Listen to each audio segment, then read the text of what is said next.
Hey there, check out my 1959 Powermatic 16-inch planer. This came out of a regional school here. I actually found it up in Montana, and they used it just for classroom demonstrations.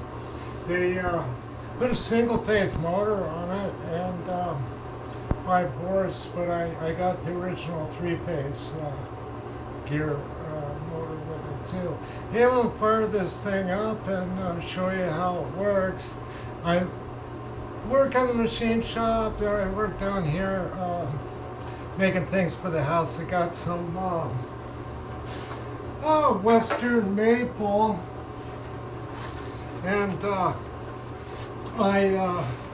this is some rough cut stuff, and I ran it over a jointer, then through the planer, and then I resawed it, and now I'm going to plane this side. So let's see if the old machine works. All right, fire this thing up.